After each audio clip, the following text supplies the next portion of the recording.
കോഴിക്കോട് വടകരയിലെ വിഭാഗീയത അന്വേഷിക്കാൻ CPM ജില്ലാ നേതൃത്വം ഇന്നലെ ചേർന്ന പാർട്ടി ജില്ലാ സെക്രട്ടേറിയറ്റ് രണ്ടംഗ കമ്മീഷനെ അന്വേഷണത്തിന് നിയോഗിച്ചു. കഴിഞ്ഞ മാസം വടകരയിൽ നടന്ന മുഖ്യമന്ത്രിയുടെ പരിപാടിയിൽ ആള് കുറഞ്ഞതടക്കമുള്ള വിഷയങ്ങൾ പരിശോധിക്കും.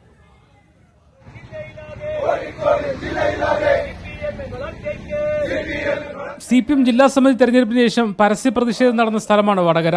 ജനസമ്മതനായ നേതാവ് PK ദിവാകരൻ ജില്ലാ കമ്മിറ്റിയിൽ ഒഴിവാക്കിയതാണ് പരസ്യ പ്രതിഷേധത്തിനിടയാക്കിയത്. കുറേ നാളായുണ്ടായിരുന്ന ആഭ്യന്തര പ്രശ്നങ്ങൾ പൊട്ടിത്തെറിയിലേക്ക് എത്തുകയായിരുന്നു. കഴിഞ്ഞ മാസം മുഖ്യമന്ത്രി വടകര ജില്ലാ ആശുപത്രി കെട്ടിടത്തിന് തറക്കല്ലിടാനെത്തിയപ്പോൾ സദസ്സിൽ ആള് കുറഞ്ഞത് വലിയ ചർച്ചയായി. മുഖ്യമന്ത്രി തന്നെ ഇതിൽ പരസ്യമായി അതൃപ്തി രേഖപ്പെടുത്തിയിരുന്നു. PK ദിവാകരൻ അനുകൂലികൾ പരിപാടിയിൽ നിന്ന് വിട്ടുനിന്നാണെന്നും അതല്ല പുതിയ നേതൃത്വത്തിന്റെ വീഴ്ചയാണെന്നും ആരോപണങ്ങൾ ഉയർന്നു. ഇന്നലെ പാർട്ടി സംസ്ഥാന സെക്രട്ടറി MV ഗോവിന്ദൻ പങ്കെടുത്ത ജില്ലാ സെക്രട്ടേറിയറ്റിലാണ് രണ്ടംഗ കമ്മീഷനെ വടകരയിലെ വിഭാഗീയതയെക്കുറിച്ച് പഠിക്കാൻ നിയോഗിക്കാൻ തീരുമാനിച്ചത്. CPM സംസ്ഥാന സമിതി അംഗം V വസീഫ്, ജില്ലാ സെക്രട്ടേറിയറ്റ് അംഗം മാമ്പറ്റ ശ്രീധരൻ എന്നിവരാണ് കമ്മിറ്റിയിലെ അംഗങ്ങൾ. 15 ദിവസത്തിനകം റിപ്പോർട്ട് സമർപ്പിക്കാനാണ് നിർദ്ദേശം.